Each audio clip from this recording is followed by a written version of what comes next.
10 वर्षांनी जुनी प्रेयसी पुन्हा भेटली. त्या रात्री लग्नाच्या मंडपात खूप गर्दी होती. ब्रचा आवाज, लोकांची धावपळ, हसणारे चेहरे आणि रंगीबेरंगी दिव्यांनी संपूर्ण वातावरण उजळून निघालं होतं. अभिजित फक्त आपल्या मित्राच्या लग्नाला आला होता. त्याच्या मनात कोणतीही विशेष अपेक्षा नव्हती. पण त्या रात्री नियतीने त्याच्यासाठी काहीतरी वेगळंच लिहून ठेवलं होतं. स्टेजजवळ उभा असताना त्याची नजर अचानक एका मुलीकडे गेली. आणि पुढच्या क्षणी त्याचं हृदय धडधडायला लागलं. ती सायली होती. त्याचं पहिलं प्रेम. त्याच्या आयुष्यातील सर्वात सुंदर आठवण. आणि तब्बल 10 वर्षांनंतर ती पुन्हा त्याच्या समोर उभी होती. क्षणभरासाठी वेळ थांबल्यासारखा वाटला. आजूबाजूचा आवाज नाहीसा झाला. फक्त तिचा चेहरा दिसत होता. 10 वर्षांपूर्वी जशी होती तशीच सुंदर. फक्त आता तिच्या डोळ्यांमध्ये थोडा अधिक अनुभव, थोडी अधिक शांतता आणि काही बोललेल्या गोष्टींची सावली होती. सायलीची नजरही त्याच्यावर पडली. काही सेकंद दोघे फक्त एकमेकांकडे पाहत राहिले. त्या नजरेत हजारो आठवणी होत्या. कॉलेजच्या दिवसात अभिजित आणि सायली एकमेकांवर जीवापाड प्रेम करत होते. पहिली भेट, पहिलं हसू, पहिला हात हातात घेण्याचा क्षण, पहिला पाऊस, पहिलं भांडण. सगळं काही अजूनही त्यांच्या मनात जिवंत होतं. त्यांनी एकत्र आयुष्याची अनेक स्वप्न पाहिली होती. पण स्वप्न आणि वास्तव यांच्यामध्ये अनेकदा परिस्थिती उभी राहते. शिक्षण संपल्यानंतर अभिजितला नोकरीसाठी दुसऱ्या शहरात जावं लागलं. त्याच काळात सायलीच्या घरच्यांनी तिच्यावर लग्नासाठी दबाव आणायला सुरुवात केली. गैरसमज वाढले, अंतर वाढलं आणि एक दिवस दोघे वेगळे झाले. वेगळं होताना दोघांनीही खूप रडले होते. पण कधी कधी प्रेम असूनही माणसं एकत्र राहू शकत नाहीत. काळ पुढे गेला. आयुष्य पुढे सरकलं. पण काही लोक मनातून कधीच जात नाहीत. कशी आहेस? अभिजितने हळू आवाजात विचारलं. सायली हलकंसं हसली. छान आहे. तू?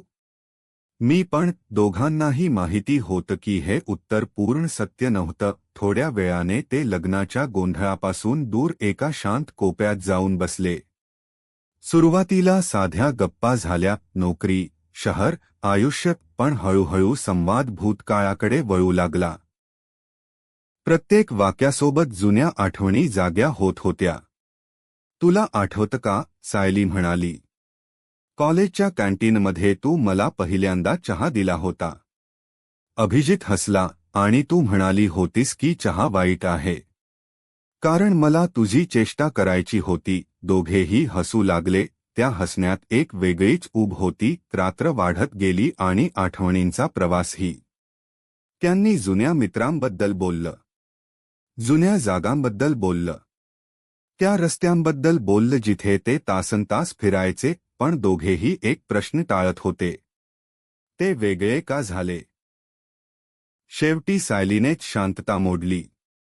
तू एकदाही परत आलास नाहीस. अभिजित काही क्षण शांत राहिला. मी आलो होतो. सायलीने आश्चर्याने त्याच्याकडे पाहिलं. काय? तुझ्या वाढदिवशी.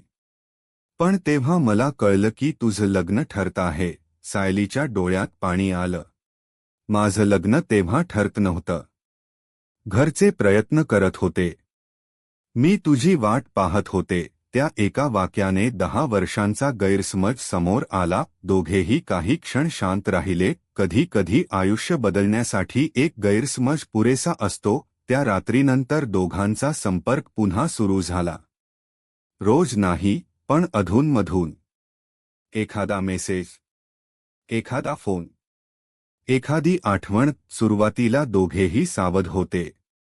पण मनाला जुन्या भावना ओळखायला वेळ लागत नाही. एक दिवस अभिजितने तिला विचारलं, आपण भेटू शकतो का? सायली काही क्षण शांत राहिली. हो.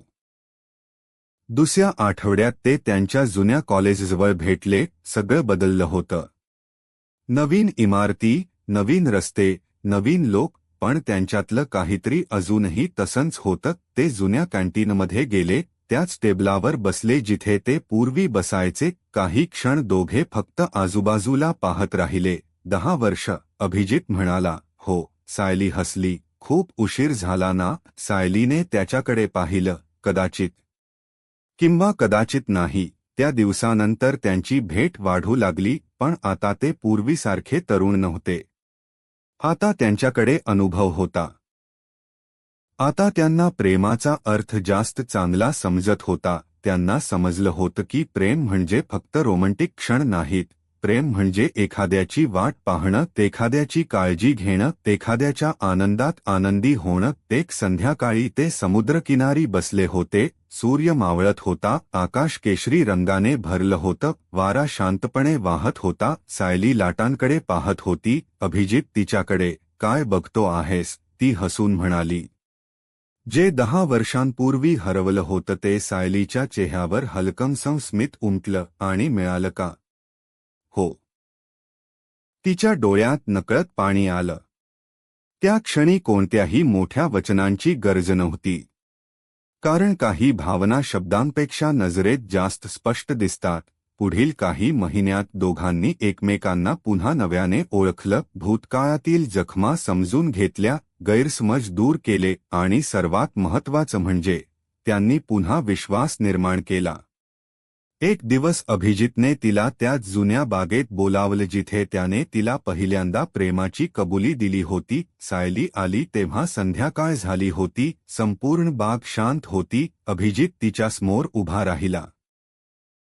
त्याच्या हातात एक छोटंसं गुलाबाचं फूल होतं. तो हसला. 10 वर्षांपूर्वी मी तुला एक वचन दिलं होतं. सायली शांतपणे ऐकत होती. की मी तुला नेहमी आनंदी ठेवेन. त्याचा आवाज थोडा थरथरत होता. मला माहिती नाही मी ते वचन पूर्ण करू शकेन की नाही. पण मला पुन्हा एक संधी हवी आहे. सायलीच्या डोळ्यात अश्रू आले. 10 वर्षांचं अंतर, 10 वर्षांची वाट पाहणं, 10 वर्षांच्या आठवणी, सगळं त्या क्षणी एकत्र आलं. ती हलकंसं हसली आणि म्हणाली, यावेळी उशीर करू नकोस. अभिजितच्या चेहऱ्यावर मोठं हसू आलं. त्या संध्याकाळी सूर्य पुन्हा मावळला. पण यावेळी त्यांच्या प्रेमाची कहाणी संपली नाही, ती पुन्हा सुरू झाली.